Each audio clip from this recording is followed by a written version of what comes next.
अभी हम आगे पढ़ना चालू करते हैं। देखो, अगला टॉपिक है हमारा। अभी तक हमको इलेक्ट्रोमैग्नेटिक रेडिएशंस समझ में आ गया है। इलेक्ट्रोमैग्नेटिक रेडिएशन क्या होता है, वेव के क्या कैरेक्टरिस्टिक्स होते हैं, ये हमने समझ लिया। अगली हेडिंग जो हमें पढ़ना है वो है पार्टिकल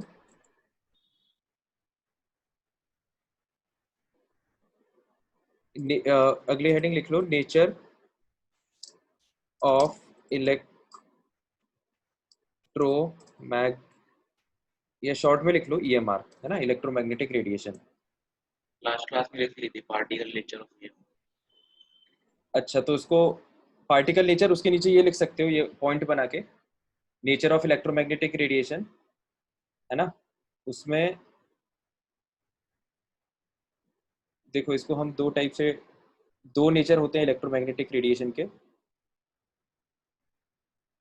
या तो magnetic radiations wave nature show कर सकता है ना, या पार्टिकल नेचर शो कर सकता है, पार्टिकल नेचर, राइट। तो अब एक्चुअली बात ये होती है कि फिजिक्स में या केमिस्ट्री में, मतलब मेनली ये वाला जो पोर्शन है तो फिजिक्स से रिलेटेड है ना। तो कुछ फिनोमिना इलेक्ट्रोमैग्नेटिक रेडिएशन के वेव नेचर से एक्सप्लेन किए जाते हैं, जैसे जैसे डिफ्रैक्शन, जैसे डिफ्रैक्शन, है ना, डिफ्रैक्शन हो गया, और इंटरफेरेंस, इंटरफेरेंस। ये जो अपन टॉपिक्स लिख रहे हैं, डिफ्रैक्शन, इंटरफेरेंस वगैरह, ये आप मॉडर्न फिजिक्स में पढ़ोगे ना, 12th क्लास में फिजिक्स में। तो ये जो टॉपिक्स हैं ये इलेक्ट्रोमैग्नेटिक रेडिएशन के वेव नेचर से एक्सप्लेन किए जाते हैं। और पार्टिकल नेचर से कौन कौन से कॉन्सेप्ट्स एक्सप्लेन किए जाते हैं, जैसे photo electric effect, photo electric effect, है ना, और ब्लैक बॉडी रेडिएशन। हमने रिकॉर्डर ऑन किया या नहीं? हाँ, किया हुआ। Black body radiation, black body radiation, ठीक है। तो ये दो टाइप के नेचर्स होते हैं इलेक्ट्रोमैग्नेटिक रेडिएशन के। कहीं कहीं पर वो वेव नेचर की तरह बिहेव करता है, कहीं कहीं पर वो पार्टिकल नेचर की तरह बिहेव करता है, ठीक है। तो इसमें हमें इस तरह से कंफ्यूज होने की जरूरत नहीं है कि ये दो टाइप के नेचर क्यों शो करता है। उसको आप ऐसे समझ सकते हो कि जैसे जैसे हम ह्यूमन बींग है ना, तो हमें जैसे किसी किसी सिचुएशन में गुस्सा आता है, किसी किसी सिचुएशन में हमें हंसी आती है, ठीक है। तो हमारा जो रिएक्शन है वो एक सिचुएशनल रिएक्शन या एक सिचुएशनल रिस्पॉन्स होता है, ठीक है। तो अगर कहीं पर लड़ाई झगड़े की बात हो रही होगी तो वहां पर ऑफ कोर्स हमें गुस्सा आएगा, ठीक है। तो इसी तरह से इलेक्ट्रोमैग्नेटिक रेडिएशन भी, जब डिफ्रैक्शन और इंटरफेरेंस फिनोमेना जब अपन समझते हैं, तो उसमें हमें इसकी वेव की प्रॉपर्टीज को ज्यादा यूज करना पड़ता है। और वहीं पर जहां हम फोटो इलेक्ट्रिक इफेक्ट या ब्लैक बॉडी रेडिएशन से रिलेटेड कैलकुलेशन करते हैं, तो तब हमें इसकी पार्टिकल नेचर से रिलेटेड जो प्रॉपर्टीज है या जो फॉर्मूले हैं, जो कैलकुलेशन है, वो ज्यादा यूज करना पड़ता है। और ये सब पढ़ेंगे फोटो इलेक्ट्रिक इफेक्ट वगैरह। ये ये और ये अपन अभी पढ़ेंगे इस चैप्टर में, ये और ये, है ना। सर और वेव नेचर ये नहीं दोनों पढ़ेंगे फिजिक्स क्या? में पढ़ोगे, फिजिक्स में आएगा ये दोनों केमिस्ट्री के सिलेबस में नहीं है, डिफ्रैक्शन इंटरफेरेंस वगैरह। ये फिजिक्स में आएगा आपको, मॉडर्न फिजिक्स में, 12th क्लास में चैप्टर होता है मॉडर्न फिजिक्स, उसमें, ठीक है। तो ये हो गया इलेक्ट्रोमैग्नेटिक रेडिएशंस के दो नेचर, वेव नेचर और पार्टिकल नेचर। तो अब हम दोनों फिनोमिनन को एक एक करके पढ़ते हैं जो हमें पढ़ना है। पहला है, आप सब हेडिंग डालना चाहो तो डाल सकते हो, पार्टिकल नेचर, सब हेडिंग डाल दो, particle nature of EMR, particle nature of electromagnetic radiation, right. तो पार्टिकल नेचर में जो पहला फिनोमिना है फोटो इलेक्ट्रिक इफेक्ट, वो अब हम पढ़ेंगे। तो फोटो इलेक्ट्रिक इफेक्ट हेडिंग में नेक्स्ट पेज पे डालने वाला हूँ, एक सेकेंड। हाँ, फोटो इलेक्ट्रिक इफेक्ट से पहले एक बेसिक चीज हमें पता होना चाहिए, वो हेडिंग पहले आएगी, है ना। फोटो फोटो इलेक्ट्रिक इफेक्ट से पहले आप लिखो क्वांटम थ्योरी ऑफ लाइट, है ना, क्वांटम थ्योरी ऑफ लाइट। तो बेसिकली ऐसा है, मैं फ्लो बता देता हूँ टॉपिक्स का। पार्टिकल नेचर में हम ये दो फिनोमिना स्टडी करेंगे, एक तो फोटो इलेक्ट्रिक इफेक्ट और दूसरा ब्लैक बॉडी रेडिएशन। तो फोटो इलेक्ट्रिक इफेक्ट स्टडी करने के लिए हमें फोटोन का मतलब पता होना चाहिए क्या होता है, और फोटोन का मतलब हम इसमें समझेंगे ना, क्वांटम थ्योरी ऑफ लाइट। तो इसलिए हम पहले क्वांटम थ्योरी ऑफ लाइट समझ रहे हैं, उसके बाद सब्सिक्वेंटली हम दोनों ही phenomenon, that is photo electric effect and black body radiation पढ़ेंगे। तो क्वांटम थ्योरी ऑफ लाइट सबसे पहले समझते हैं। क्वांटम वर्ड शायद किसी किसी ने सुना भी होगा पहले, है ना। पहले क्वांटम की डेफिनेशन लिख लो, फिर मैं समझाता हूँ। The smallest quantity, the smallest quantity oblique packet of energy that can be emitted या फिर absorbed in the form of electromagnetic radiation, right. Bio में पढ़ी थी 10। हाँ, इसको इसको बोलते हैं क्वांटम। आगे भी लिख लो, इज कॉल्ड क्वांटम, जिसका दूसरा वर्ड होता है फोटोन, है ना। दोनों वर्ड का मतलब एक ही है। तो this is the definition of quantum और फोटोन। हाँ, कहाँ पे पढ़ी थी ये संकेत? बायोलॉजी। बायोलॉजी में? हाँ। अच्छा, ये तो खैर मेरे को भी याद नहीं आ रहा बायोलॉजी में कहाँ पे आती है। खैर, रेजो की मॉड्यूल से ही पढ़ा था मैंने, तो उसमें ही था। अच्छा अच्छा। तो देखो, क्वांटम और फोटोन, इसका मतलब हम समझ लेते हैं। तो इसमें साइंटिस्ट ने जो पहले कहा था, है ना, इससे पहले अभी हम पार्टिकल नेचर की बात कर रहे हैं, है ना, पार्टिकल नेचर की। इससे पहले ऐसा समझा जाता था कि जितने भी इलेक्ट्रोमैग्नेटिक रेडिएशन है उन सबका वेव नेचर होता है ना। तो हमने इससे पहले कैरेक्टरिस्टिक्स ऑफ वेव की भी बात की थी। तो हमने ये बात की थी, या इस थ्योरी से पहले ऐसा समझा जाता कि जितने भी इलेक्ट्रोमैग्नेटिक रेडिएशन है, मान लो इस टॉर्च से कुछ इलेक्ट्रोमैग्नेटिक रेडिएशन निकल रही है तो वेव के फॉर्म में निकलेगी वो, है ना। ऐसा माना जाता था पहले। फिर बाद में इस तरह से कुछ कुछ फिनोमिना जहाँ पे, जैसे फोटो इलेक्ट्रिक इफेक्ट और ब्लैक बॉडी रेडिएशन, ये फिनोमिना ऐसा पाया गया कि ये वेव नेचर से एक्सप्लेन नहीं कर सकते। तो इस थ्योरी को थोड़ा मॉडिफाई किया गया, है ना। तो मॉडिफाई कैसे किया गया? देखो, मैं इस डायग्राम को थोड़ा जूम करके बनाता हूँ, इसको ध्यान से समझना है ना। ये इसी डायग्राम को जूम करके बना रहे हैं, तो ये वेव नेचर दिख रहा है अपन को, ठीक है। तो पहले कहा जाता था कि इलेक्ट्रोमैग्नेटिक रेडिएशन इस तरह से वेव के फॉर्म में ट्रैवल करती है। उसके बाद ऐसा कहा गया कि ये दोनों नेचर शो करती है, वेव नेचर और पार्टिकल भी। तो इसका जो एक्चुअल पाथ है इलेक्ट्रोमैग्नेटिक रेडिएशन का, बाद में साइंटिस्ट ने जब इसको अपडेट किया तो इसको इस तरह से दिखाया गया।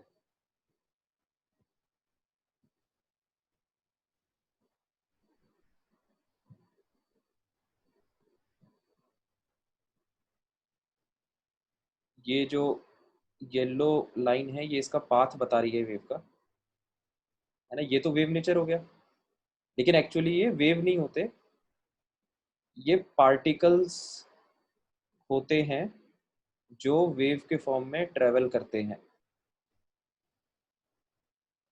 है ना। ये इस तरह की सिचुएशन होती है ना। तो जैसे अगर आप ये जो अपना पाथ बनाया हुआ है ना, ये जो पाथ हमें दिख रहा है, अभी आप इसको जूम इन कर दो, मतलब वापस छोटा डायग्राम देखो, तो छोटे डायग्राम में ये जो दो पार्टिकल है ये बिल्कुल फिर से पास पास दिखेंगे, है ना। तो फिर से ये अपन को वेव जैसा दिखेगा। मतलब आप एकदम पास से देखोगे जूम इन करके या जूम आउट करके, मतलब जो भी बोलते हैं, बड़ा करके देखोगे तो पार्टिकल्स दूर दूर दिखेंगे, तो अपन को समझ में आएगा कि एक पार्टिकल अलग है, दूसरा पार्टिकल अलग है। है ना। और जब उसको छोटे डायग्राम में देखोगे तो सारे पार्टिकल्स जुड़े हुए दिखेंगे, तो अपन को एक वेव टाइप का दिखेगा ये। सर तो इस, हाँ एक मिनट में अपनी लाइन कंप्लीट कर लूँ। तो इस तरह से कुछ फिनोमिना जो है वो ऐसे इसको वेव के फॉर्म में मान के किए जाते हैं, और कुछ पार्टिकल नेचर से एक्सप्लेन किए जाते हैं। तो इसका जो एक पार्टिकल है ना, ये जो स्मॉलेस्ट पार्टिकल है, इस एक पार्टिकल को क्या बोला जाता है? फोटोन या फिर क्वांटम, क्वांटम। है ना। अब मैं डेफिनेशन दोबारा पढ़ देता हूँ, इसको समझ लेना ध्यान से। द स्मॉलेस्ट क्वांटिटी और पैकेट ऑफ एनर्जी, ये इस मशीन से जो निकल रही है वो एक फॉर्म ऑफ एनर्जी है, इलेक्ट्रोमैग्नेटिक रेडिएशन है, ठीक है। तो उस एनर्जी की स्मॉलेस्ट क्वांटिटी क्या होगा? एक पार्टिकल, ठीक है। That can be emitted, emitted का मतलब होता है बाहर निकालना, है ना, बाहर निकालना है, बाहर छोड़ना। एमिटेड का मतलब होता है बाहर निकालना। और एब्जॉर्ब का क्या मतलब होता है? अंदर खींचना, ठीक है। एब्जॉर्ब का मतलब लिख लेना हिंदी में, कोई लिखना चाहे तो। तो अभी ये जो ऑब्जेक्ट ये वाला जो ऑब्जेक्ट है, ये इलेक्ट्रोमैग्नेटिक रेडिएशन को एमिट कर रहा है, बाहर निकाल रहा है ना। अब कोई दूसरा ऑब्जेक्ट हम ले लें जो इलेक्ट्रोमैग्नेटिक रेडिएशन को एब्जॉर्ब कर रहा हो, तो हम बोलेंगे कि वो एनर्जी को क्या कर रहा है, वो ऑब्जेक्ट एब्जॉर्ब कर रहा है। अब वापस डेफिनेशन पे आते हैं। द स्मॉलेस्ट क्वांटिटी और पैकेट ऑफ एनर्जी, मतलब ये smallest quantity that can be emitted या एब्जॉर्ब्ड, जिसको आप एमिट या एब्जॉर्ब कर सकते हो in the form of electromagnetic radiation. This is an electromagnetic radiation. तो उस स्मॉलेस्ट क्वांटिटी को क्या कहते हैं? क्वांटम या photon. So this is a photon और क्वांटम। तो डेफिनेशन में किसी को कोई भी डाउट हो तो वो पूछ सकता है। हाँ अब पूछो यार, बीच में कोई बोल रहा था कुछ। सर अब नहीं है, क्लियर हो। क्लियर हो गया? ठीक है, तो ये इस तरह का आप एक डायग्राम बना सकते हो। तो इसमें चाहो तो लिख भी सकते हो और ज़्यादा क्लियरिटी के लिए। ये जो ऊपर वाली डायग्राम है, इसमें आपको वेव नेचर दिख रहा है प्रीडोमिनेंटली, है ना। और ये जो नीचे वाली डायग्राम है, यहाँ पर हमें पार्टिकल नेचर ज़्यादा डोमिनेटिंग दिख रहा है।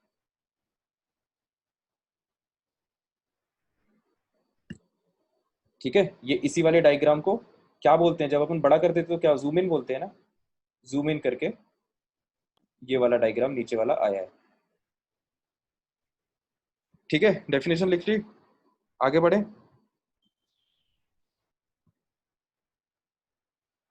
तो इसमें अब आगे लिखो अगला statement. According to Planck, Planck एक साइंटिस्ट का नाम था, है ना। According to Planck, total energy, total energy is always an integral multiple of energy of one photon। ठीक है, ये बात प्लैंक साइंटिस्ट ने कही थी, और ये बात सत्य भी है ना। सत्य कैसे है वो अपन देख लेते हैं।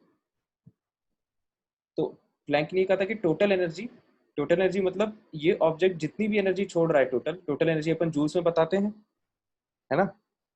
तो that total energy is is always going to be an integral multiple of energy of one photon। Total energy, total energy मान लो कैपिटल ई, टोटल एनर्जी बाहर निकल रही है उस टॉर्च से, is always n integral multiple. Integral multiple मतलब small n of what? Energy of one photon. तो एक फोटोन की एनर्जी, है ना, तो into energy of one photon. ठीक है, तो ये बात सही भी है कि जैसे मान लो एक फोटोन की एनर्जी अगर आपको पता है और टॉर्च में से टोटल 10 फोटोन निकले, तो 10 into energy of one photon will be total energy. ठीक है, तो प्लैंक ने जो बात कही थी वो लॉजिकल तो लग रही है सभी को। तो अब experimentally energy of one photon कितना आया था? एनर्जी ऑफ वन फोटोन जो एक्सपेरिमेंटली कैलकुलेट करके आया था, वो वैल्यू थी एच म्यू। ठीक है, तो एच एच जो है उसे प्लैंक्स कांस्टेंट बोलते हैं, है ना। एच क्या होता है, प्लैंक्स, वही मतलब जो साइंटिस्ट हैं उन्हीं के नाम से है ये कांस्टेंट का नाम, प्लैंक्स कांस्टेंट, जिसकी वैल्यू होती है 6.626 इंटू 10⁻³ -34 जूल सेकेंड। मतलब ये जूल और सेकेंड एक साथ है ना, मल्टीप्लीकेशन में है ये। 6.1 लिखा है क्या? 1 मिनट रुको, मैं अच्छे से लिख देता हूँ थोड़ा। 6.626, 6.626 इंटू 10⁻³ -34 जूल इंटू सेकेंड, ठीक है। और म्यू क्या होता है, म्यू हमने वेव के कैरेक्टरिस्टिक्स में पढ़ा था, फ्रीक्वेंसी। फ्रीक्वेंसी, राइट, है ना। म्यू जो होता है वो होता है फ्रीक्वेंसी,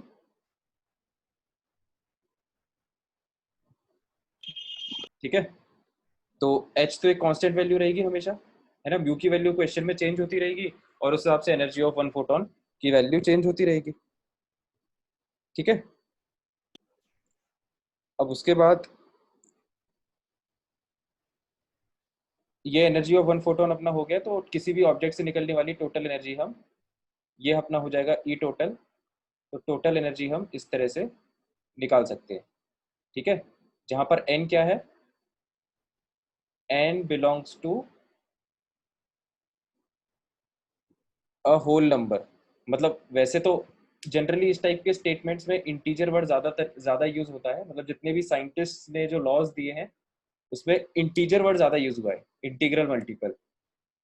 अब यहाँ पर कुछ बच्चे वैसा आर्ग्यूमेंट कर सकते हैं कि सर ये तो जो फोटोन है वो नंबर ऑफ फोटॉन्स नेगेटिव होना पॉसिबल है ही नहीं, ठीक है। तो हाँ बिल्कुल सही बात है, तो इसलिए अपन इसको होल नंबर ही लिख लेते हैं फिर, n belongs to whole number, है ना। होल नंबर मतलब ये वैल्यू हो सकती है 0, 1, 2, 3 एंड सो ऑन। तो बेसिकली ये दो फॉर्मूलेज आपको याद रखने हैं, है ना। एनर्जी, टोटल एनर्जी जनरली हमें कैलकुलेट करने के लिए आता है, ठीक है। उसके बाद एक पॉइंट ये आता है कि एक हमने फॉर्मूला ये पढ़ा था कि v velocity is equal to mu lambda frequency into wavelength, है ना। ये फॉर्मूला हमने कैरेक्टरिस्टिक्स ऑफ वेव में पढ़ा था, relation between velocity, frequency and wavelength of wave. तो अगर हम ये मान लें कि जो वेलोसिटी है इलेक्ट्रोमैग्नेटिक रेडिएशन की, वो स्पीड ऑफ लाइट से ट्रेवल कर रही है, स्पीड ऑफ लाइट मतलब c, तो ये फॉर्मूला चेंज होकर ऐसा भी हो जाता है c is equal to mu lambda, जहाँ पे c क्या है, c is speed of light,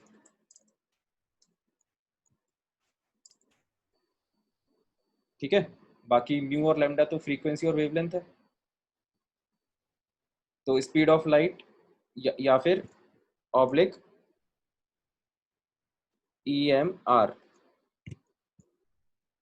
तो एक्चुअली होता ये है कि क्वेश्चन में, है ना, क्वेश्चन में अगर आपको मैग्नेटिक रेडिएशन की स्पीड दी हुई है ना, ये सब क्वेश्चन पे डिपेंड करता है। क्वेश्चन में अगर आपको इलेक्ट्रोमैग्नेटिक रेडिएशन की स्पीड दी हुई है तो आप वो वैल्यू यूज कर लो, है ना, उस वो वेलोसिटी यूज कर लेना। अगर इलेक्ट्रोमैग्नेटिक रेडिएशन की स्पीड नहीं दी है तो फिर आप स्पीड ऑफ लाइट से ही कैलकुलेशन कर लेना, ठीक है। तो जो v है, मतलब जो वेव की वेलोसिटी है, वो हमको स्पीड ऑफ लाइट के बराबर मानना है कि नहीं, that will depend on question, है ना। इसको अपन लिख भी लेते हैं यहाँ पे चाहो तो, लिख लेना v इज इक्वल टू सी, है ना। v इज इक्वल टू सी मतलब वेव की वेलोसिटी को लाइट की वेलोसिटी के बराबर ले सकते हैं if v is not given in question, है ना।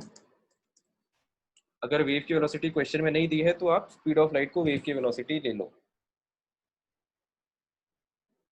ठीक है।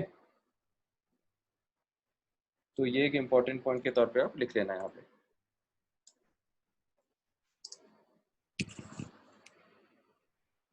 ऐसा क्यों माना? वही कैलकुलेशन के लिए यार, अब क्वेश्चन में नहीं दिया है तो कैसे कैलकुलेट करेंगे? इलेक्ट्रोमैग्नेटिक रेडिएशन की जो स्पीड है वो close to speed of light होती है ना? तो for the sake of solving the question हम ऐसा कर लेते हैं। तो क्वांटम थ्योरी ऑफ लाइट में बस इतना सही था, है ना? क्वांटम थ्योरी ऑफ लाइट का मतलब यहाँ पर एक लाइट के एक स्मॉल एनर्जी के पैकेट को एक क्वांटम बोला जाता है ना? एक क्वांटम बोला जाता है, और ऐसे बहुत सारे क्वांटम्स को जब हम एक साथ जोड़ दें तो उससे एनर्जी बन जाती है पूरी। उस एनर्जी को हम, टोटल एनर्जी को इस फॉर्मूले से कैलकुलेट कर सकते हैं। ठीक है, तो आई होप ये सबको क्लियर हो गया होगा। ये फॉर्मूला, इसमें यूनिट जरूर ध्यान में रखना, 6.626 इंटू 10⁻34 जूल सेकेंड, है ना? Units are very important always, joule into second. तो अब एक क्वेश्चन करते हैं हम।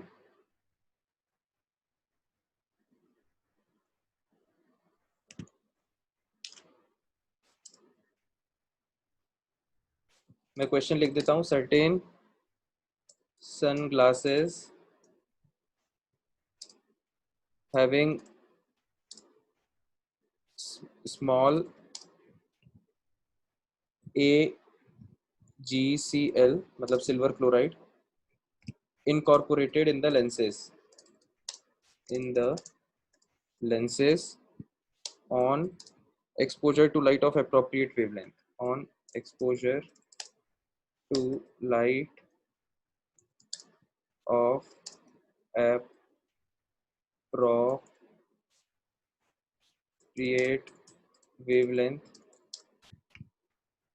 turns to gray color to reduce the glare, turns to gray color to reduce the glare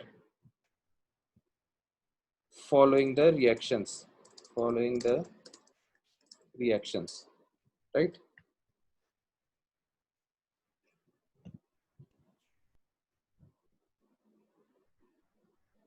फिर आगे रिएक्शन दी हुई है, वो मैं रिएक्शन लिख देता हूँ। अब रिएक्शन है AgCl, उस पर जब लाइट पड़ती है H म्यू, तो उससे बनता है Ag जो कि ग्रे कलर का है,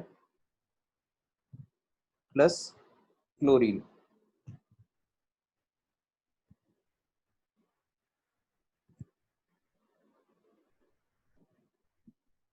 आगे है क्वेश्चन, क्वेश्चन थोड़ा बड़ा है ना? If heat of reaction for the decomposition of AgL, for the decomposition of AgCl is 248 kilo joule per mole, comma, full stop. What maximum wavelength is needed? What maximum wavelength is needed to induce the desired process? Start.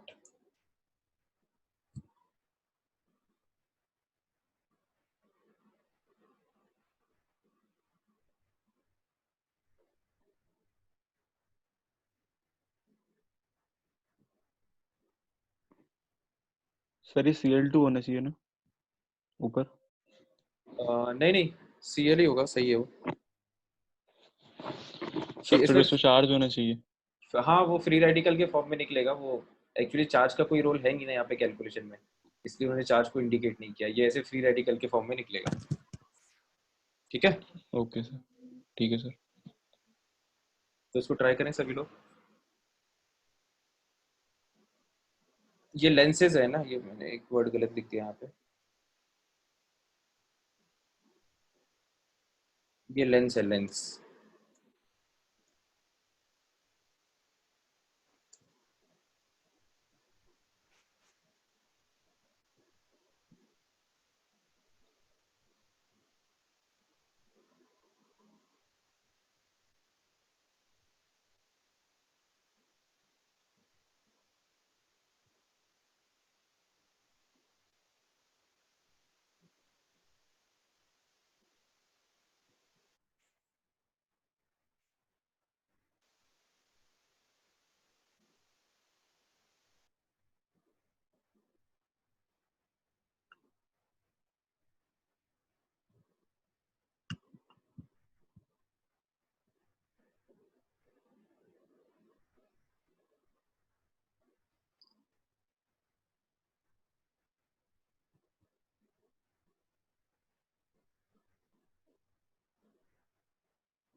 तो देखो sir इसमें mu की value, sir हाँ हाँ बोलो बोलो बोलो। इसमें म्यू की वैल्यू तो दी नहीं है सर, कैसे निकालेंगे? म्यू की वैल्यू दी नहीं है और म्यू की वैल्यू पूछी भी नहीं है, पूछी तो वेवलेंथ है। तो देखो पहले मैं एक बार क्वेश्चन समझा देता हूँ क्योंकि ये टफ क्वेश्चन है, ज्यादातर लोगों को समझ में नहीं आ रहा होगा इसमें हो क्या रहा है ना। तो देखो सर्टेन सन ग्लासेस, पहले मैं समझा देता हूँ कि स्टोरी कह क्या रही है। सर्टेन सन ग्लासेस हम सब जानते ही हैं, धूप में जो हम पहनते हैं। Having small AgCl incorporated in the lenses. तो ये जो सन ग्लासेस हैं, है ना, ये मान लो अपने सन ग्लासेस हैं, तो इसमें AgCl कंपाउंड की लेयर लगाई होगी, है ना। सन ग्लासेस के ऊपर ऐसे AgCl कंपाउंड की लेयर लगाई होगी, कोटिंग, AgCl से उसको कोट किया होगा। उससे क्या होता है, on exposure to light of appropriate wavelength turns to grey colour, है ना। तो जब लाइट इस पे पड़ेगी बाहर से सन ग्लासेस पे, तो ये जो AgCl है ये क्या क्या करता है, AgCl का जो मॉलिक्यूल्स है वो जैसी लाइट पड़ती है, Hμ मतलब लाइट, है ना। Hμ का मतलब क्या है, एनर्जी ऑफ वन फोटोन। तो इसका मतलब जैसे ही Hμ पड़ रहा है AgCl पे, तो AgCl के मॉलिक्यूल्स ब्रेक हो रहे हैं सिल्वर और क्लोरीन में अलग। तो ब्रेक होने से क्या होता है, सिल्वर जैसे ही अलग होता है, सिल्वर का जो कलर है वो ग्रे होता है ना। AgCl का कलर व्हाइट होता है लेकिन सिल्वर का कलर ग्रे होता है। तो ग्रे कलर होने से क्या हो जाएगा कि हमें, हमारी जो आंखें हैं उसमें चुभन कम होगी, है ना, ग्लेयर जो है वो रिड्यूस हो जाएगा। ठीक है। तो अब इसके लिए इन्होंने क्या बताया है कि if heat of reaction for the decomposition of AgCl, AgCl को जब अपन डिकम्पोज करते हैं, ये डिकम्पोजिशन हो रहा है AgCl का, है ना, AgCl ब्रेक हो रहा है दो पार्ट्स में, this is decomposition reaction, opposite of combination. तो heat of reaction for the decomposition, तो इस रिएक्शन को डिकम्पोज करने के लिए हमें इतने जूल एनर्जी देनी पड़ती है पर मोल। इसका क्या मतलब है, 248 किलो जूल पर मोल का क्या मतलब है, ध्यान से समझना सभी लोग। इसका ये मतलब है कि जब आप एक मोल मॉलिक्यूल्स लेते हो AgCl के, तो उसको डिकम्पोज करने के लिए 248 किलो जूल्स एनर्जी लगेगी। क्या ये statement, is this statement making sense to everyone? यही होना चाहिए, heat of yes. Reaction for the decomposition is 248 kilo joule per mole. पर मोल का मतलब क्या है कि जब आप एक मोल AgCl लोगे तो उसको ब्रेक करने के लिए 248 किलो जूल एनर्जी लगेगी। ठीक है। अब क्वेश्चन ये पूछ रहा है, what maximum wavelength is needed to induce the desired process. तो ये प्रोसेस सक्सेसफुल हो जाए अपने आप में, मतलब AgCl ब्रेक हो जाए, इसके लिए कितनी मैक्सिमम वेवलेंथ अपन को लगेगी। मैक्सिमम वेवलेंथ किसकी, मैक्सिमम वेवलेंथ ये जो सनलाइट पड़ रही है ना, ये जो लाइट पड़ रही है, ये जो लाइट पड़ रही है वेव के फॉर्म में, है ना, इसी से डिकम्पोजिशन हो रहा है AgCl का। तो ये जो लाइट जब वेव के फॉर्म में पड़ेगी, तो इस वेव की क्या मैक्सिमम वेवलेंथ होनी चाहिए, ये क्वेश्चन पूछ रहा है ना। ये पढ़ने वाली लाइट एक अपने आप में इलेक्ट्रोमैग्नेटिक रेडिएशन है, तो इसका वेवलेंथ पूछा जा रहा है। लाइट जैसी इस पर पड़ेगी AgCl ब्रेक हो जाएगा, तो हर AgCl के मॉलिक्यूल को ब्रेक करने के लिए कुछ एनर्जी रिक्वायर्ड हो रही है, जो जो एनर्जी कौन प्रोवाइड कर रही है, लाइट। तो अब मैं 10 सेकंड का पॉज ले रहा हूँ, किसी को क्वेश्चन समझने में कोई भी डाउट हो तो बता दो, फिर अपन कैलकुलेशन पे आगे बढ़ेंगे।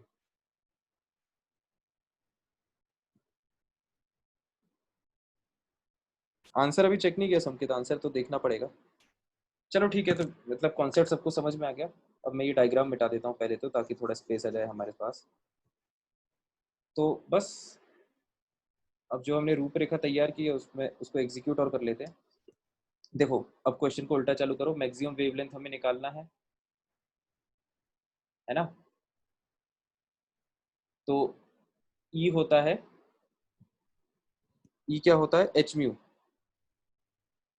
एनर्जी ऑफ वन फोटोन होता है, एनर्जी ऑफ वन फोटोन होता है Hμ या फिर hc/λ। यहाँ पर वही वाला रिलेशन हमने यूज कर लिया, c is equal to mu lambda या फिर mu is equal to c/λ। तो सर ये एक देखो, डाउट और पूछूं? म्यू को, एक सेकेंड, म्यू को हमने रख दिया c/λ, और हमें ये ये हमारे लिए अननोन है। हाँ चंद्रभान बताओ। सर यहाँ पे एनर्जी और 1 फोटोन क्यों ले रहे हैं? पूरी हाँ हाँ एनर्जी वो है ना वो तो सर। हाँ हाँ वो बता रहा हूँ एक सेकेंड। तो देखो, अब यहाँ पर ऐसा है कि एक फोटोन से एक मॉलिक्यूल ब्रेक होता है, पहले तो हमें ये चीज़ पता होनी चाहिए, है ना, कि जब एक फोटोन स्ट्राइक करेगा, है ना, जब वन फोटोन स्ट्राइक करेगा AgCl के मॉलिक्यूल पे, तो वन फोटोन जो है वो एक AgCl के मॉलिक्यूल को ब्रेक करेगा। ठीक है, ये बात हमें पता होनी चाहिए पहले। तो जब हमें ये बात पता है, अब देखो हम एनर्जी ऑफ वन फोटोन निकाल रहे हैं, है ना, हम ये भी निकाल लेते हैं कि हमें एक AgCl के मॉलिक्यूल को ब्रेक करने के लिए कितनी एनर्जी रिक्वायर्ड है ना। नेक्स्ट आप कैलकुलेट करो, energy required to break one AgCl molecule. कितनी एनर्जी रिक्वायर्ड है वो? Energy required to break one AgCl molecule, देखो 248। देखो एक मोल को ब्रेक करने के लिए 248 किलो जूल्स, एक मोल को ब्रेक करने के लिए, है ना। तो एक एक को ब्रेक करने के लिए कितना होगा?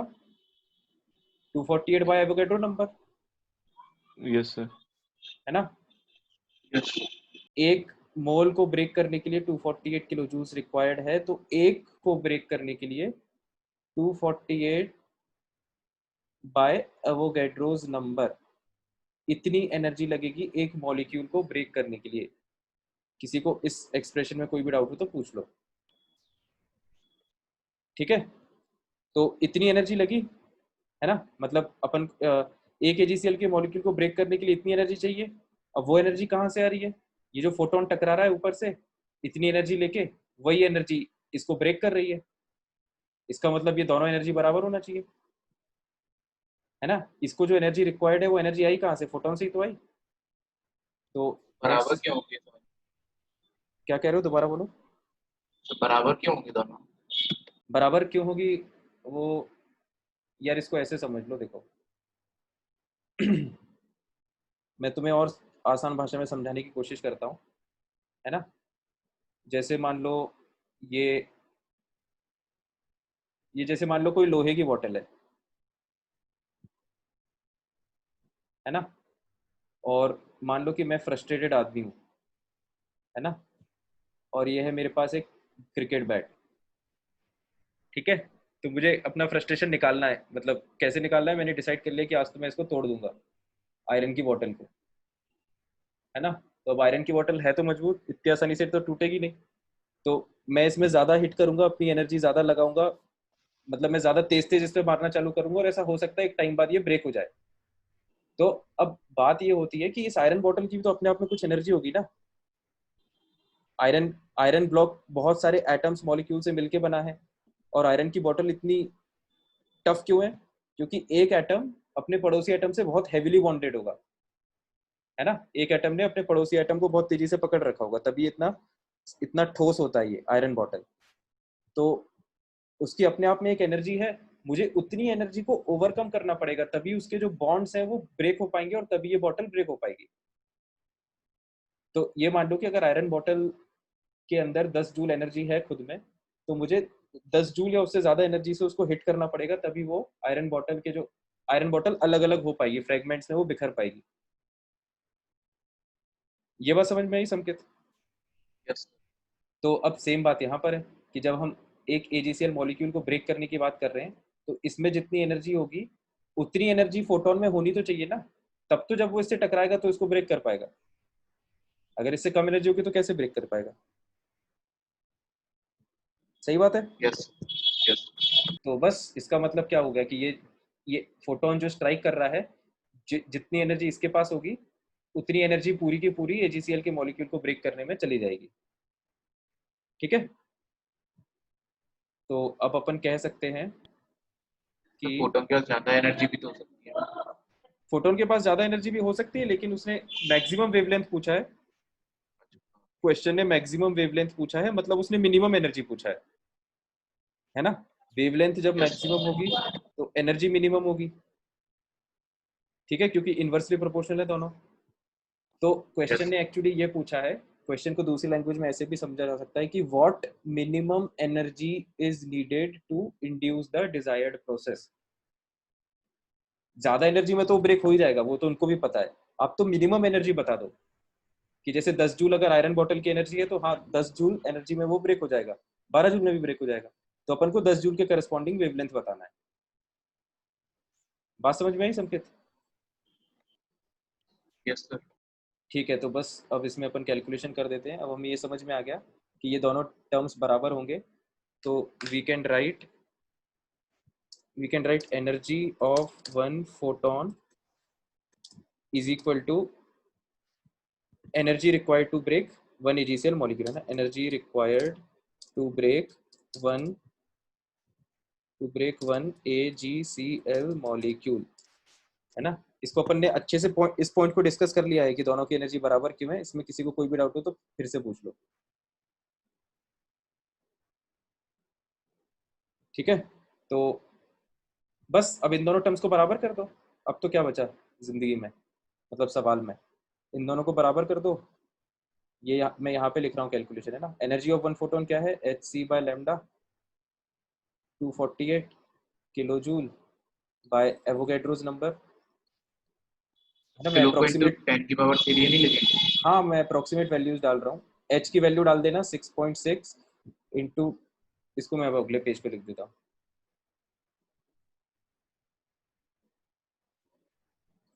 या तुम लोग कैलकुलेशन खुद कर लेना, कैलकुलेशन में कुछ है नहीं, है ना। एच की वैल्यू पता ही है अपन को, सी की वैल्यू पता है, स्पीड ऑफ लाइट, लैम्डा अपन को निकालना है। इस इक्वेशन में एक ही अननोन है, ठीक है। तो सॉल्व होके लैम्डा आ जाएगा। तो बस इतना लिख लो सॉल्यूशन, कॉन्सेप्ट समझ लो, कॉन्सेप्ट क्या है, कैलकुलेशन तो हो जाएगा।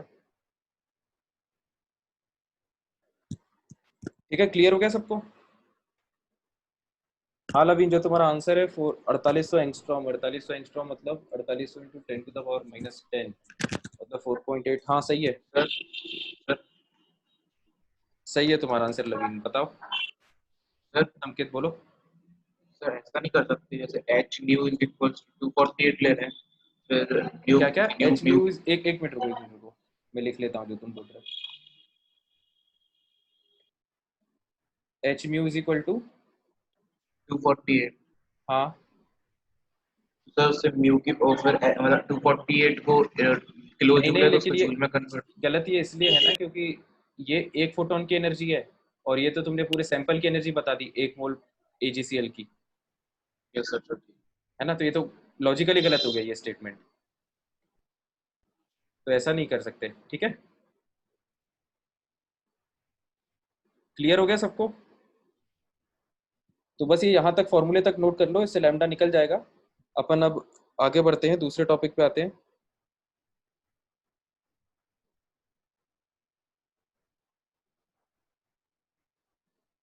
तो अगला टॉपिक है हमारा, नेक्स्ट हेडिंग डालो अब, फोटो इलेक्ट्रिक इफेक्ट।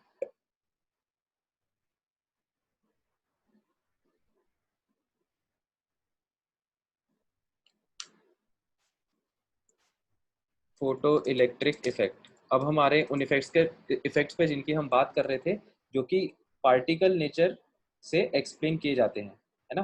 तो पहला इफेक्ट जो है वो है फोटो इलेक्ट्रिक इफेक्ट। तो इससे पहले एक इंपॉर्टेंट बात लिख लेना, एक एनर्जी कन्वर्जन है जो हमें याद होना चाहिए।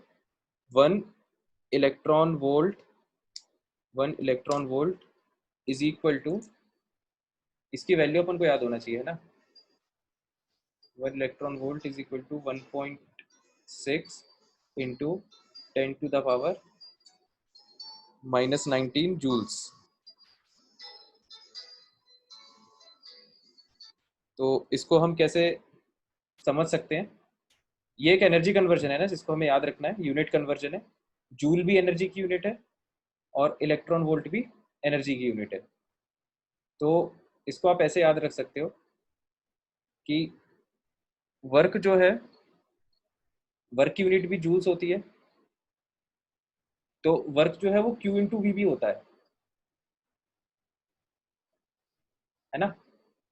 या वर्क या पोटेंशियल एनर्जी भी समझ सकते हो, पोटेंशियल एनर्जी जब हमने अभी देखा था पोटेंशियल एनर्जी से रिलेटेड, जब हमने पॉइंट्स देखे थे ना, जहाँ पे हमने वो लिखा था के Q1 Q2 बाय आर, दो चार्जेस के बीच में पोटेंशियल एनर्जी, तो वहाँ पर हमने एक फॉर्मूला ये भी देखा था, आप लोगों को याद होगा, कि जब किसी Q चार्ज को किसी V पोटेंशियल के सरफेस पर रखते हैं तो उसकी potential energy Q into V होती है। ठीक है, तो एनर्जी की यूनिट भी जूल्स होती है ना। तो जब देखो ध्यान से सुनना, जब पोटेंशियल एनर्जी की यूनिट एसआई यूनिट जूल है, तो जब इसकी आप एसआई यूनिट रख रहे हो तब इसकी भी एसआई यूनिट रखोगे कूलम, और इसकी भी एसआई यूनिट रखोगे वोल्ट। ठीक है, तो जब चार्ज को आप कूलम में रखोगे और वोल्टेज को वोल्ट में रखोगे तब जो आंसर आएगा वो जूल में आएगा, है ना। ये लॉजिकली ये बात होना भी चाहिए एसआई यूनिट से। तो अब जैसे हमने कहीं पे 1 इलेक्ट्रॉन वोल्ट लिखा है, तो 1 इलेक्ट्रॉन वोल्ट का मतलब क्या है कि 1 इलेक्ट्रॉन इंटू 1 वोल्ट। तो अब यहाँ पर दिक्कत ये है कि जैसे हमको ये जो है, ये ईवी जो है इलेक्ट्रॉन वोल्ट, ये एनर्जी की एसआई यूनिट नहीं है, एसआई यूनिट है जूल्स।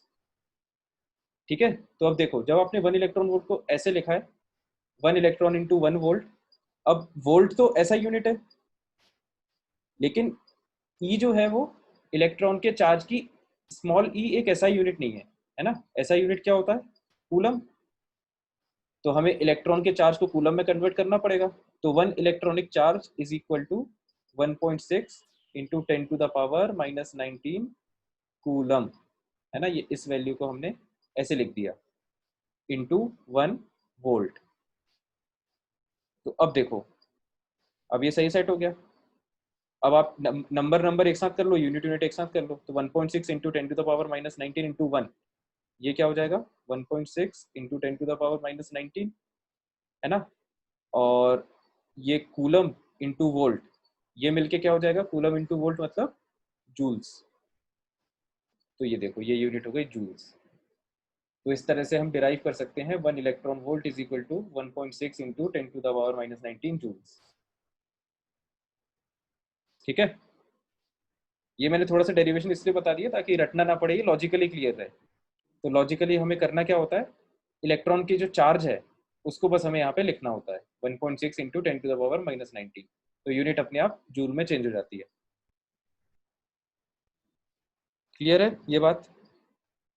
Yes sir. तो ये एक एनर्जी कन्वर्जन था जिसको हमें ध्यान में रखना है। अब हम आते हैं फोटो इलेक्ट्रिक इफेक्ट पे, है ना। तो फोटो इलेक्ट्रिक इफेक्ट देखो, पहले नाम पढ़ते हैं। फोटो इलेक्ट्रिक इफेक्ट नाम में क्या लिखा है, फोटो, फोटो मतलब फोटोन, इलेक्ट्रिक मतलब इलेक्ट्रॉन, इफेक्ट। ठीक है, photo electric effect is basically photon electron effect. तो पहले तो इसको बेसिक लेवल पे देखते हैं इसमें होता क्या है। तो ऐसा कहा जाता है कि जैसे कोई मेटल है ना, जैसे ये मेटल, ठीक है, मेटल का ब्लॉक है, कोई भी मेटल हो सकता है। जैसे मान लो हमने आयरन एटम ले लिया, आयरन का मेटल ले लिया, तो ऐसे बहुत सारे इसमें आयरन एटम्स होंगे, है ना। इसमें से बहुत सारे आयरन एटम्स होंगे, और ये जो आयरन एटम है, किसी एक आयरन एटम को अगर अपन जूम करके देखें, है ना, ध्यान से देखिएगा, किसी भी एक आयरन एटम को हम जूम करके देखें तो ये कुछ उसमें एक तो न्यूक्लियस होगा बीच में, जैसा हर एटम में होता है। न्यूक्लियस के अंदर प्रोटॉन न्यूट्रॉन होंगे और इलेक्ट्रॉन चक्कर लगा रहे होंगे न्यूक्लियस के इर्द गिर्द, राइट। ठीक है, तो अब होता क्या है कि अगर मान लो लाइट पड़ी या कोई भी इलेक्ट्रोमैग्नेटिक रेडिएशन इस पे पड़ा, ठीक है, ये जैसे मान लो फोटोन पड़ा एच म्यू एनर्जी से, तो अब फोटोन क्या करेगा, फोटोन जो है, अब ये डिपेंड करता है फोटोन की एनर्जी इसकी एनर्जी से ज्यादा है कि कम है। क्योंकि प्रॉब्लम ये है कि ये जो एटम्स हैं ये अभी बंधे हुए हैं एक दूसरे के साथ, है ना। ये जो एटम है ये अपने पड़ोसी एटम से चिपका हुआ रहता है, अट्रैक्टेड रहता है। सारे एटम्स एक दूसरे से अट्रैक्टेड रहते हैं तभी ये मेटल अपने आप में स्टेबल है ना। अगर एटम्स अट्रैक्टेड नहीं रहते तो मेटल तो फिर पूरा बिखर गया होता। ठीक है, तो इसका मतलब अभी ये जो एटम है कुछ ना कुछ फोर्स से बाउंडेड है ना। और एटम को जब हमने जूम करके देखा तो हमने देखा कि इलेक्ट्रॉन्स न्यूक्लियस के अराउंड घूमते हैं। तो हम ये कह सकते हैं कि जो इलेक्ट्रॉन्स हैं ये भी अभी कुछ ना कुछ फोर्स से बाउंडेड है। अब वो फोर्स कौन सा है? ये जो प्रोटॉन्स हैं यहाँ पे सेंटर में, है ना, ये देखो ये सेंटर में जो प्रोटॉन्स हैं जो पॉजिटिवली चार्ज होते हैं वो इलेक्ट्रॉन्स को अपनी तरफ खींच के रखते हैं।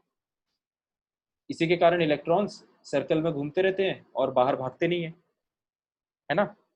अब कभी कभी दिक्कत ये होती है या हो सकती है कि जैसे कोई बहुत हाई एनर्जी पार्टिकल अगर इस पर पड़ गया तो ऐसा हो सकता है कि उसकी एनर्जी इतनी ज़्यादा होगी कि ये इलेक्ट्रॉन का जो बंधन है उसको तोड़ ताड़ देगा और इलेक्ट्रॉन फ्री हो जाएगा। ठीक है, ऐसा हो सकता है। अब ये इस बात पे डिपेंड करेगा कि जो पार्टिकल स्ट्राइक कर रहा है उसकी एनर्जी इलेक्ट्रॉन जितनी एनर्जी से प्रोटॉन से खिंचा हुआ है उस वैल्यू से ज़्यादा है कि नहीं है ना। ज़्यादा होगी तभी इलेक्ट्रॉन फ्री हो पाएगा। तो जब फोटोन स्ट्राइक करता है किसी मेटल पे और अगर उसकी एनर्जी सफिशिएंट है कि वो इलेक्ट्रॉन को छुड़ा सके तो ऐसी केस में क्या होता है, इलेक्ट्रॉन बाहर निकल जाता है। ठीक है, electrons they come out from the metal atom. ठीक है, तो इस इफेक्ट को फोटो इलेक्ट्रिक इफेक्ट या फोटोन इलेक्ट्रॉन इफेक्ट बोलते हैं, है ना, फोटोन के पड़ने से इलेक्ट्रॉन का निकलना। ठीक है, तो ये बेसिक स्ट्रक्चर सबको समझ में आ गया क्या होता है? इसमें किसी को कोई डाउट हो तो पूछ लो। तो अब देखो इसका एक्चुअल अपन सेटअप अपैरेटस बना लेते हैं। तो इसमें इस तरह का एक सर्किट रहता है, इस तरह का एक सर्किट रहता है, ये सर्किट है ना।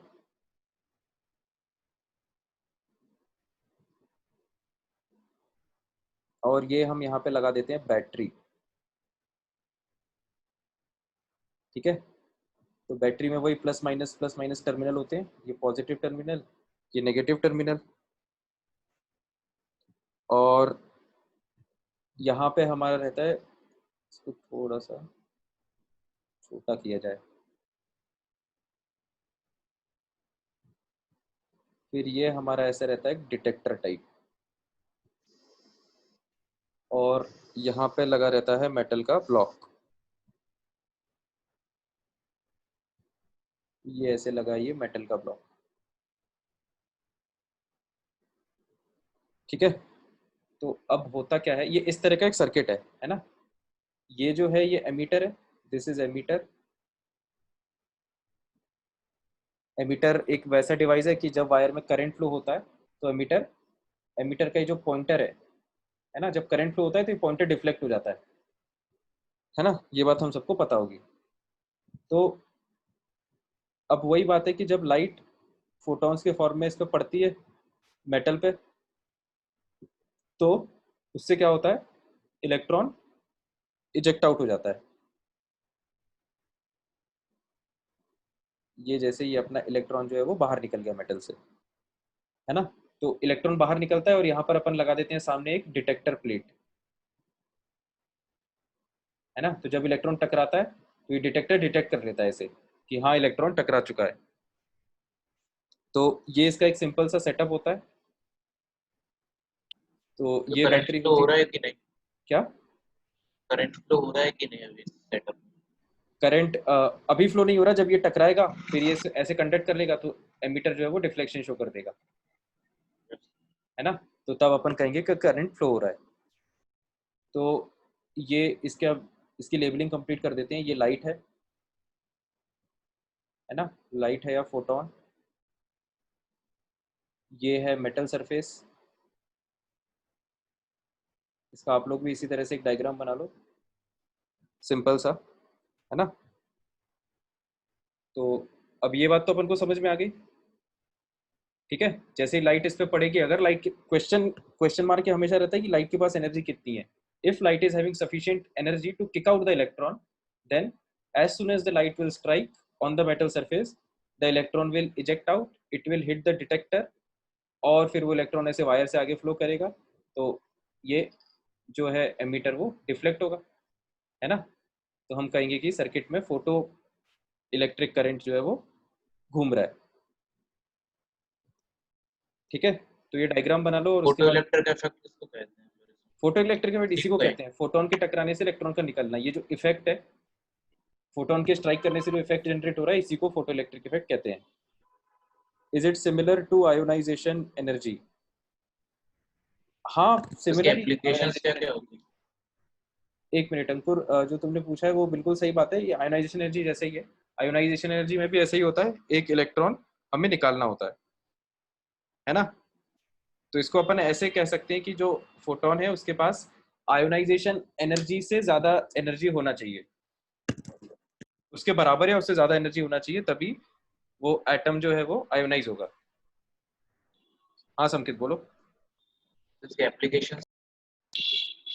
इसकी एप्लीकेशंस क्या है? हाँ सर। एप्लीकेशंस तो यार ये एप्लीकेशन इसके photo electron, photon electron effect, यार लाइट से कई जगह पे इलेक्ट्रिसिटी लाइट मारने से कंडक्ट होती है ना, जैसे अपन ने सोलर सेल्स वगैरह देखे हैं। सोलर सेल्स हाँ क्या होता है? सोलर सेल से बिजली जनरेट होती है ना, सोलर पैनल्स। सोलर पैनल्स तो सबने सुना ही होगा, ऐसे टेढ़े टेढ़े लगे होते हैं छत पे, हाँ ठीक। उसमें यही तो होता है, लाइट पड़ी और फिर जो इलेक्ट्रॉन्स उससे फ्री होते हैं वो इलेक्ट्रॉन निकलते हैं, दौड़ते हैं, और उसको ऐसे पूरा सर्किट वगैरह बना दिया जाता है। तो बस हम कहते हैं कि इलेक्ट्रॉन घूम रहे हैं, मतलब करंट फ्लो हो रहा है। मतलब a type of photo electric effect is observed in solar cells. उसमें और भी टेक्नोलॉजी होती है ना। Photo electric yes. इफेक्ट भी होता है वन ऑफ द टेक्नोलॉजीज। तो लाइट की हेल्प से इलेक्ट्रिसिटी को प्रोड्यूस करना।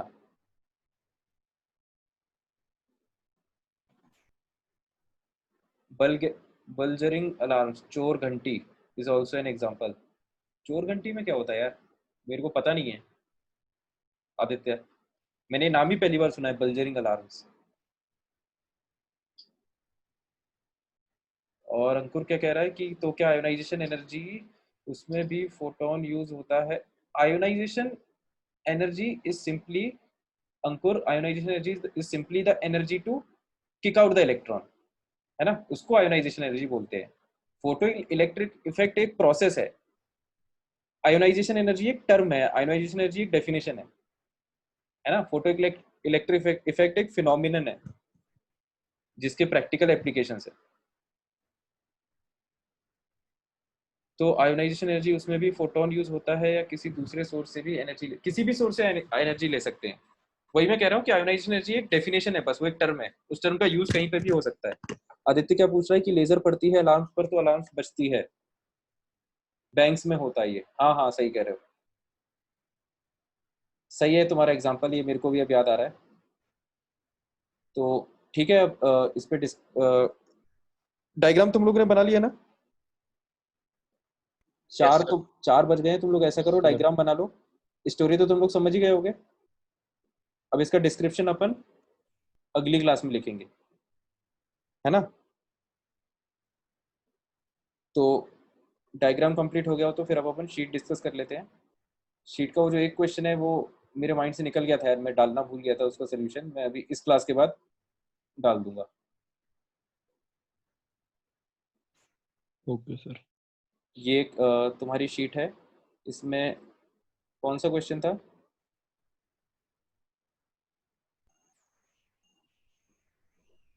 सर एक्सरसाइज शायद 9th था, शायद।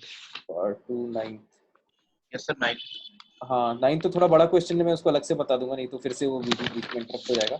9 के अलावा और बताओ, देख लो आराम से कॉपी खोल के कौन से में डाउट है, 9 के बाद पूछ लो डाउट्स।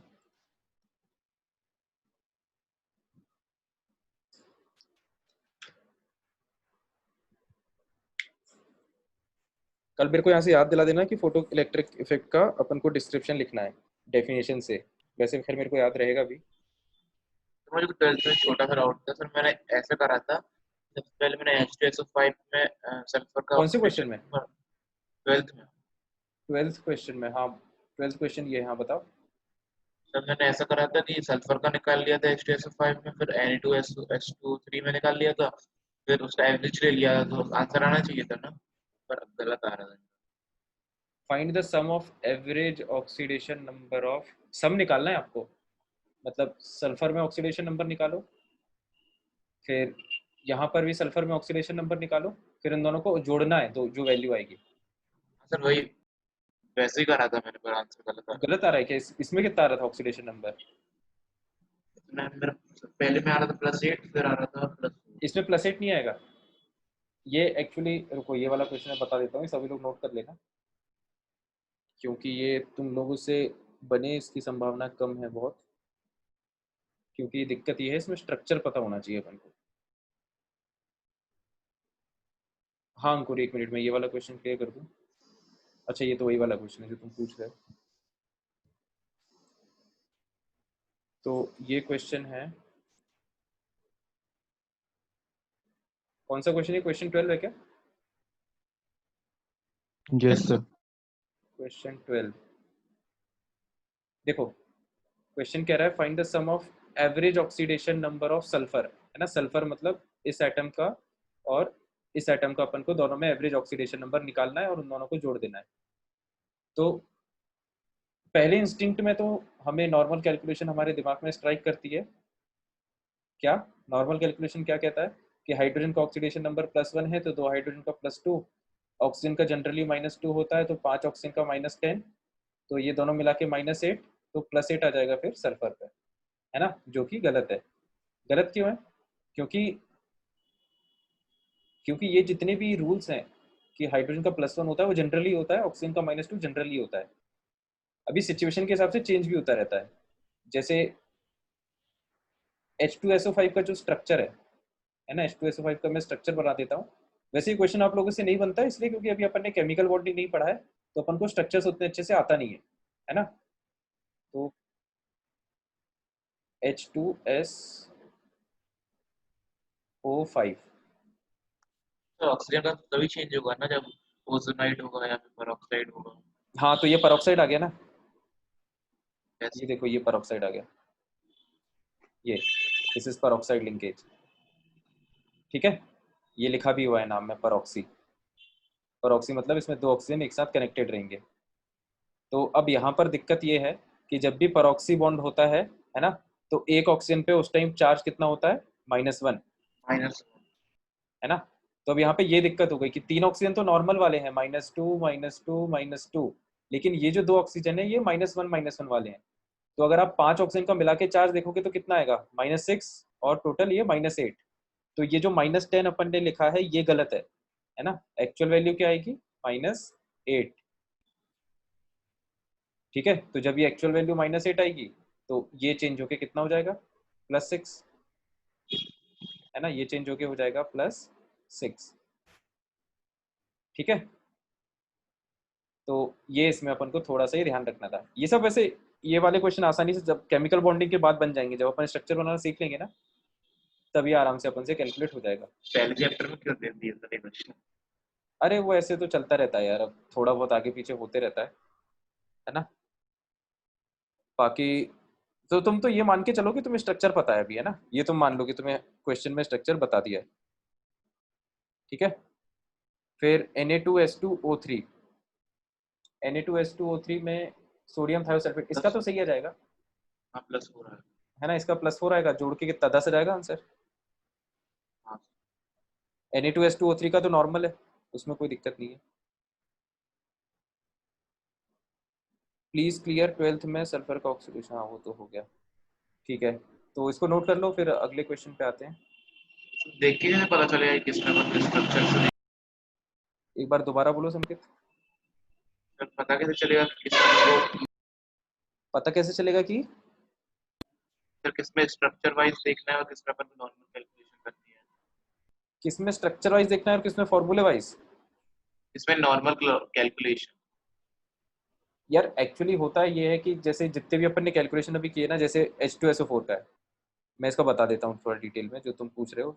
तुम्हारा सवाल एकदम वाजिब है कि भाई अपन को कैसे पता चले कि यार स्ट्रक्चर देखना है कि नहीं देखना। तो जैसे H2SO4 है, इसमें अपन सल्फर का ऑक्सीडेशन नंबर +6 बताते हैं, क्योंकि 2 हाइड्रोजन पे +2 चार्ज और 4 ऑक्सीजन पे -8 चार्ज है ना।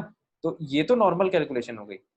अब जब आप इसका स्ट्रक्चर बनाओगे H2SO4 का, तो इसका एक्चुअल स्ट्रक्चर इस तरह से दिखता है, H2SO4। हाँ ये। तो अब यहाँ पर जितने भी ऑक्सीजन है, देखो इसमें कोई परऑक्सी वाला ऑक्सीजन तो है नहीं, सारे ऑक्सीजन नॉर्मल है, तो सब पे -2 ऑक्सीडेशन नंबर आता है। तो इसमें हर चीज नॉर्मल ही होती है, तो इसलिए जो सल्फर है वो भी, उसका भी ऑक्सीडेशन नंबर नॉर्मल आता है। लेकिन यहाँ पर चेंज क्यों हो गया? क्योंकि ये स्ट्रक्चर इसका थोड़ा सा अलग है।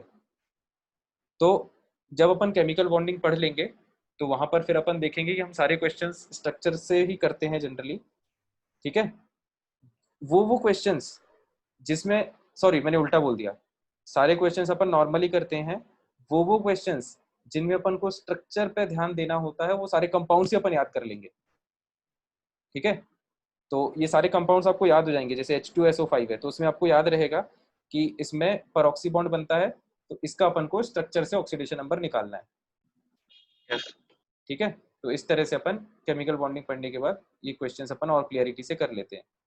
तो अभी अगर ध्यान दोगे तो क्वेश्चन ने इसलिए जानबूझ के कंपाउंड का नाम लिख के दे दिया ब्रैकेट में, है ना, ताकि अगर कोई स्टूडेंट पकड़ना चाहे तो ये पकड़ पाए कि इसमें परऑक्सी नाम लिखा हुआ है, इसका मतलब इसमें एक परऑक्सी लिंकेज होगा, है ना। तो ये ब्रैकेट में नाम लिखने का पर्पस ही ये था, ठीक है। तो अब अपन अगले क्वेश्चन पे आते हैं, इसको नोट कर लो अच्छे से। अगला बताओ। Sir 14। 14। 14th question. 14th question किसी से हुआ है क्या?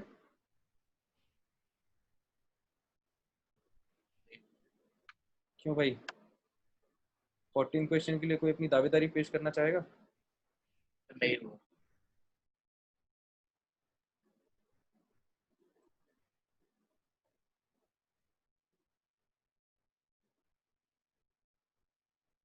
ये है अपना क्वेश्चन एक्सरसाइज 2 पार्ट 2 क्वेश्चन 14, और इसको हम देख लेते हैं। XZN + YHNO3 gives zinc nitrate plus water plus NH4NO3, what is the sum of the coefficients A plus B plus C, है ना।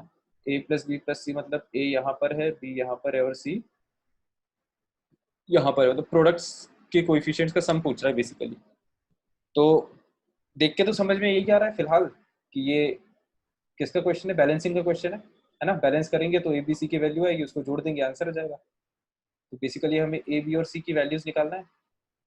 अब अगला सवाल ये उठता है कि जब बैलेंसिंग की बात हो रही है तो किस टाइप का रिएक्शन है, क्या ये नॉर्मल रिएक्शन है, क्या ये रेडॉक्स रिएक्शन है ना, ये हमें पता करना पड़ेगा। तो इसमें बता सकते हो क्या, जिसका भी डाउट था इसमें, डाउट क्या है? सर आखिरी में जाके इस साइड मतलब लेफ्ट साइड H+ आ रहा है और राइट साइड H2O आ रहा है मेरा। अच्छा, मतलब तुम कहना ये चाह रहे हो कि ये रेडॉक्स रिएक्शन है, यही सर कहना मैंने चाह रहे हो चेक ना नहीं तुम? किया था, वैसे चेक नहीं ये किया था मैंने। देखो, पहले से तो सबसे पहले वो आपको ये चेक करना चाहिए कि ये रेडॉक्स रिएक्शन है कि नहीं, है ना। अगर यस रेडॉक्स सर। रिएक्शन नहीं है तो अपन नॉर्मली बैलेंस कर देंगे, फिर रेडॉक्स के तरीके से क्यों बैलेंस करना है, वो तो बहुत लंबा चौड़ा काम हो जाएगा। तो पहले तो आप चेक कर लो ये यस सर। रेडॉक्स रिएक्शन है कि नहीं, है ना। तो जिंक यहाँ पर 0 ऑक्सीडेशन नंबर में है और यहाँ पर जा रहा है +2 में, तो जिंक का हो गया ऑक्सीडेशन।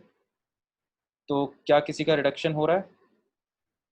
तो यहाँ पर अगर आप नाइट्रोजन का देखो ऑक्सीडेशन नंबर, नाइट्रोजन का आएगा यहाँ पर +5, और नाइट्रोजन का NO3-। यहाँ पर नाइट्रोजन का ऑक्सीडेशन नंबर कितना है? ये नाइट्रेट है ना, इसको अलग निकालते हैं बाहर, नाइट्रेट NO3-। इसमें नाइट्रोजन का ऑक्सीडेशन नंबर कितना है? +5। तो यहाँ तो ऑक्सीडेशन नंबर +5। चेंज नहीं हुआ। 2 नेगेटिव होता है। नहीं नहीं, एक नाइट्रेट पे तो -1 चार्ज आएगा ना, 2 नाइट्रेट पे मिला के 2 अच्छा माइनस चार्ज आएगा। यस और नाइट्रोजन और कहाँ पर है, यहाँ पर है अमोनियम में, इसको भी अलग निकाल के चेक कर लो, NH4 प्लस। ठीक है, अब हाइड्रोजन पे कितना चार्ज है, +4, तो इसका मतलब नाइट्रोजन पे कितना चार्ज रहेगा, -3, है ना। तो ये देखो यस सर। यहाँ पर हो गया ये -3 और ये +5, है ना। तो ये प्रोसेस क्या हो गई, रिडक्शन, राइट। सही है चंद्रभान, तो ये रेडॉक्स रिएक्शन तो है यस। है ना। अब बताओ इसमें डाउट क्या है, तुम कह रहे थे कि इसको बैलेंस करेंगे तो बैलेंस करने में दिक्कत है क्या। हाँ सर, मैंने बाद में बैलेंस किया था, फिर मैंने मतलब बताता हूँ सर, आपको प्रोसीजर बता देता हूँ मैंने क्या क्या किया। मैं कर ही देता हूँ, नहीं तो फिर तुम प्रोसेस बताओ, उसमें थोड़ा टाइम ही लग जाएगा, है ना। Yes sir. तो अब अपन को ये तो समझ में आ गया है कि जिंक का ऑक्सीडेशन हो रहा है, तो जिंक को अलग कर लेते हैं। देखो अंकुर से तो ये क्वेश्चन हो गया है, उसका रिप्लाई आया है ना। तो जिंक जो है वो जिंक Zn+2 में कन्वर्ट हो रहा है, ठीक है। जो जिंक है वो Zn+2 में कन्वर्ट हो रहा है, ऑक्सीडेशन हो रहा है, शाबाश लवीन। और ये NO3 माइनस है, ये किस में कन्वर्ट हो रहा है, NH4+ में, ठीक है। हाँ लवीन, तुम बता सकते हो अगर तुम्हारा ईयरफोन सही है तो। सर एक्चुअली मैंने इसे ON मेथड से किया था। ON मतलब oxidation number method. Yes sir. हाँ बताओ कैसे। सर पहले तो जिंक पे 0 है लेफ्ट हैंड साइड में, और राइट हैंड साइड में 2 है, तो उसमें ON चेंज 2 का होगा। हम्म। और LHS में नाइट्रोजन पे 5 चार्ज है, और राइट हैंड साइड में 8 का चेंज -3। होगा। हाँ, तो 8 का चेंज होगा, तो उसको बैलेंस करने के लिए जो जिंक वाला पे चेंज हो रहा है उसको मल्टीप्लाइड बाय 4 कर 4 कर देंगे। दिया, हाँ। रिएक्शन लिखा तो वो बन जाएगा 4Zn plus 4Zn plus HNO3 gives 4ZnNO3 whole twice plus NH4NO3। उसके बाद ऑक्सीजन बैलेंस करेंगे तो उससे हो जाएगा। अच्छा चलो मैं इसी से बता देता हूँ, है ना। देखो तो ये अपन ने ऐसे दो फॉर्म में स्प्लिट कर लिया, नाइट्रेट जो है वो NH4+ में जा रहा है, जिंक जो है वो Zn+2 में जा रहा है। इसका चार्ज बैलेंस करो, ये रिएक्शन बैलेंस हो गई। यहाँ पर देखो नाइट्रोजन बैलेंस है, ऑक्सीजन बैलेंस हो गया, और हाइड्रोजन बैलेंस हो गया। चार्ज बैलेंस करो, +3 टोटल लेफ्ट साइड में और +1 राइट साइड में, तो इसका मतलब यहाँ पर 2 इलेक्ट्रॉन्स आएंगे, ठीक है। ये अपन ने सही किया है ना, 3 इलेक्ट्रॉन्स आएंगे। Is it right method. आई एक मिनट अंकुर, मैं देखता हूँ अभी तुम्हारा, है ना, रिप्लाई जो है। देखो 4 इसका एक बार चार्ज चेक कर लो कितना आएगा, यहाँ पे 2 यूनिट चार्ज आएगा यार, है ना। 2 आएगा यहाँ पे, 2 आएगा ना। 4 -2 2 Yes, sir. -1 1, तो ये चार्ज बैलेंस हो गया। तो अब आप इन दोनों रिएक्शंस को एज इट इज जोड़ दो, इलेक्ट्रॉन कैंसिल करना है अपन को। तो ये देखो ये अपन ने जोड़ दिया, zinc plus NO3 minus gives Zn+2 plus NH4 plus 3H2O, और ये यहाँ पर क्या आ रहा है, +4H, है ना, ये भी आ रहा है, ठीक है। अब इतना हो गया, अब अपन लिखते हैं यहाँ पर अपनी ओरिजिनल इक्वेशन जो क्वेश्चन में दी है ना, उससे अपन इसको कंपेयर करते जाएंगे। तो क्वेश्चन में क्या दिया है, Zn प्लस HNO3, क्वेश्चन में दिया है Zn plus HNO3 gives zinc nitrate plus water plus ammonium nitrate, zinc nitrate plus ammonium nitrate plus water. बस अब इनको जोड़ते जाओ, और क्या देख के, जिंक तो अकेला है, सिंगल है, कोई दिक्कत नहीं है। नाइट्रेट जो है वो H+ से जुड़ेगा, है ना, तो ये 3H+ अलग करो, जो एक H+ बचा है उसको नाइट्रेट से जोड़ दो, ठीक है। ये HNO3 ये सही सेट हो गया। उसके बाद जिंक जो है वो अगेन किससे जुड़ेगा, नाइट्रेट से, है ना। तो अब देखो अब यहाँ पर नाइट्रेट तो दिख ही नहीं रहा अपन को राइट साइड में, ठीक है, और लेफ्ट साइड में भी नहीं दिख रहा। तो अब ऐसा करो, आपको जितने नाइट्रेट की रिक्वायरमेंट है उतने नाइट्रेट दोनों साइड ऐड कर दो। तो जैसे मान लो ये जो H+ है ये सिंगल है, यहाँ पर H+ कहाँ पे जा रहा है, नाइट्रेट से कंबाइन हो रहा है। तो 3H+ को सेटल करने के लिए, है ना, 3H+ को सेटल करने के लिए आप 3 नाइट्रेट अपनी तरफ से लेफ्ट साइड में ऐड कर दो। तो लेफ्ट साइड में ऐड करोगे तो राइट साइड में भी ऐड करोगे, क्योंकि बैलेंसिंग हमें सही रखना है। तो जैसे ही आपने ये स्टेप लिया, इसके बाद क्या होगा, ये पूरा मिलके क्या बना देंगे, 3HNO3, है ना। तो ये देखो, ये 3HNO3 + 1HNO3, मतलब ये टोटल कितना हो गया मिला के 4HNO3, है ना। ये 4 यहाँ पे आ जाएगा और ये हट जाएगा यहाँ से। अब तो अब लेफ्ट साइड का तो पूरा हिसाब क्लियर हो गया, है ना। राइट साइड में भी देखते हैं क्या जुगाड़ करना है। तो देखो राइट साइड में ये सिचुएशन है। अब अपन को जिंक को नाइट्रेट से जोड़ना है। तो एक जिंक जो है वो 2 नाइट्रेट से जुड़ता है ना। एक जिंक जो है वो 2 नाइट्रेट से जुड़ता है। तो अब अपन क्या करेंगे, एक जिंक के सामने अपन ये 2 नाइट्रेट रख देंगे। 3 को 2+1 में ब्रेक करो, ठीक है। बस कुछ नहीं रहता है इसमें, जुगाड़ रहती है बस, है ना। 3 को आप 2+1 में ब्रेक कर दो, तो ये जो 2 नाइट्रेट हैं इसको जिंक से कंबाइन कर दो। तो ये क्या बन जाएगा, ZnNO3 2, ठीक है। तो ये जिंक खत्म हो गया। और ये जो एक अमोनियम है, क्वेश्चन में अपन ने देखा अमोनियम नाइट्रेट से जुड़ा हुआ है। तो एक अमोनियम जो बचा है उसको एक बचे हुए नाइट्रेट से कंबाइन कर दो, है ना। तो ये भी खत्म हो जाएगा और इसकी जगह क्या बन जाएगा, अमोनियम नाइट्रेट, ठीक है। और ये नाइट्रेट भी खत्म हो गया, सारे नाइट्रेट्स यूज कर लिए अपन ने। बस एंड में क्या बचेगा, H2O, जो कि अपना है ही क्वेश्चन में। तो बैलेंस हो गई रिएक्शन, बैलेंस हो गई। अब इसके फाइनल कोएफिशिएंट्स देख लो, इसका 1 है, ये 4, ये 1, ये 1, और ये कितना है 3। वैसे तो 5 आएगा ना आंसर। तो आंसर क्या आ रहा है, ये नहीं है क्या, 8 आ रहा है। क्यों, कुछ गलत बैलेंसिंग किया है क्या अपन ने। 8 कैसे आ रहा है यार, एक बार इसकी बैलेंसिंग चेक करो। एक जिंक यहाँ पर, 4 हाइड्रोजन, और यहाँ पर कितने आ रहे हैं, 4 हाइड्रोजन। 1 मिनट यार, यहाँ पे तो हाइड्रोजन ज्यादा हो गए ना। ओ, अपन ने गलत बैलेंसिंग किया है यार। 1 मिनट, रुको रुको रुको, ये इस स्टेप पे गलती हो गई ना। ये देखो 4 हाइड्रोजन और 6, ये 6 अपन ने जोड़े नहीं थे। 4 और 6 10, तो जब 10 हाइड्रोजन जोड़ोगे तो 6 बढ़ गए, मतलब यहाँ पर 8 इलेक्ट्रॉन आएगा। जब 8 इलेक्ट्रॉन आएगा, तो अब ध्यान से देख लो, तुम लोग खुद कर लेना, प्रोसेस सेम रहेगी। 8 इलेक्ट्रॉन आएगा तो इलेक्ट्रॉन कैंसिल करने के लिए इसको आपको 4 से मल्टीप्लाई करना पड़ेगा, है ना। इसको आप 4 से मल्टीप्लाई करना। अब इन दोनों रिएक्शन को ऐड कर देना, इन दोनों रिएक्शन को। और बाकी जुगाड़ कैसे लगाना है वो तो सबको समझ में आ ही गया होगा, है ना। वैसे ही जुगाड़ लगाना है, सेम प्रोसेस सेम रहेगी। कैलकुलेशन थोड़ा ध्यान से करना तो सही आंसर आ जाएगा। और नहीं आए तो फिर मुझे ग्रुप पे कर देना मैसेज, तो मैं पूरा सॉल्व करके भेज दूंगा, ठीक है। तो 1 मिनट और बचा है, अभी अगला क्वेश्चन और डिस्कस ये वाला क्लियर हो गया ना सब कुछ, जिसका डाउट था। Yes sir. अगला बताओ, और कोई हो तो। सर 70।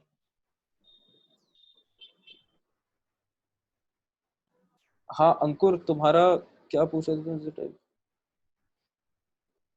अंकुर पूछ रहा है कि is it right method I have done by formation of N2O and H2O then balancing. N2O का फॉर्मेशन तो नहीं कर सकते ना अपन, N2O तो वहां पे है ही नहीं।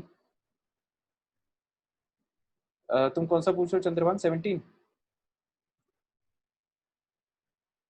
Yes sir. हाँ 1 मिनट, 2-3 मिनट और देख लेते हैं। 2-3 मिनट में हो गया तो ठीक है, नहीं तो अगली क्लास में कर लेंगे। 17 क्वेश्चन किसी से हुआ है क्या।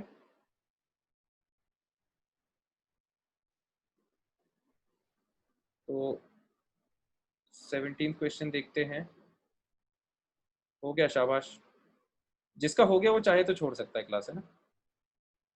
What volume of 90% alcohol by weight must be used to prepare 80% of 80 ml ऑफ 10% एल्कोहल बाय वेट। तो ये 90% एल्कोहल बाय वेट है ना, कॉन्सेंट्रेशन टर्म दिया हुआ है, परसेंटेज वेट बाय वेट, ठीक है। Must be used to prepare 80 ml ऑफ 10%। इसको मिक्स किस में कर रहे हैं यार? ये किससे हुआ है लवीन, तुमसे हुआ है? बताओ एक बार कैसे किया ये। सर 90% एल्कोहल बाय वेट को मैंने लिया कि 100 ग्राम सोल्यूशन में 90 ग्राम एल्कोहल है, हाँ तो उसके बाद डेंसिटी दी हुई है तो वॉल्यूम निकल जाएगा। हाँ हाँ, एक मिनट रुको, मैं क्वेश्चन समझा देता हूँ पहले। ये 90% वेट बाय वेट एल्कोहल का सोल्यूशन है, इसमें से आपने वॉल्यूम पूछा है ना, कितना वॉल्यूम निकाला जाए। V वॉल्यूम ml अगर अपन ने निकाला, must be used to prepare 80%। अपन को प्रिपेयर का क्या करना है? 80%, 80 ml ऑफ 10%, ये 10% है ना, 80 ml। तो ये इसकी वॉल्यूम दी हुई है 80 ml, और डेंसिटी इसकी भी पता है अपन को, डेंसिटी इसकी भी पता है, ठीक है। तो इसमें से अपन ने कितना वॉल्यूम निकाला ताकि हम 80 ml, लेकिन इसका परसेंटेज वेट बाय वेट कैसे चेंज हो रहा है यार? इसे पानी मिलाया क्या अपन ने? डाइल्यूशन किया होगा ना? जैसे लिखा भी है वाट वॉल्यूम, इसका कितना वॉल्यूम लिया है ये पूछा है 90% एल्कोहल का। हाँ, उसका इसका अपन ने कुछ वॉल्यूम निकाल के इसमें डाल दिया, तो इसका कॉन्सेंट्रेशन टर्म यस कैसे सर। चेंज हो गया? डाइल्यूशन किया होगा ना, मैं ये कह रहा हूँ। तो वही डाइल्यूशन का क्वेश्चन है यार ये समझ में आ गया था तुम्हें चंद्रमान की डाइल्यूशन का क्वेश्चन है? नो सर, ये समझ में नहीं आया। हाँ, तो ये एक्चुअली क्या है, डाइल्यूशन का क्वेश्चन है। इतना देखो, what volume of 90% alcohol by weight, इसका अपन कितना वॉल्यूम लें ताकि हम 80 ml ऑफ 10% alcohol, 80 ml volume, 10% weight by weight, ये वाला सोल्यूशन प्रिपेयर कर सके। तो बेसिकली इसके VML को अपन को पानी में मिला के 80 ml सोल्यूशन प्रिपेयर करना है। तो इसमें डाइल्यूशन का क्वेश्चन है, एक बार और करके देखना चंद्रमा, ठीक है। Yes sir. और फिर नहीं हो तो अब दोबारा अगली क्लास में इसी क्वेश्चन से अपन डिस्कशन स्टार्ट करेंगे, है ना। यस। और होमवर्क जो आपको करना रहेगा, अभी मोल तो करते ही जाओ, और एटॉमिक का कुछ होगा तो मैं ग्रुप पे डाल दूंगा, ठीक है। Yes sir, thank you sir. अपन मिलते हैं फिर नेक्स्ट क्लास में। Okay, welcome students, see you soon.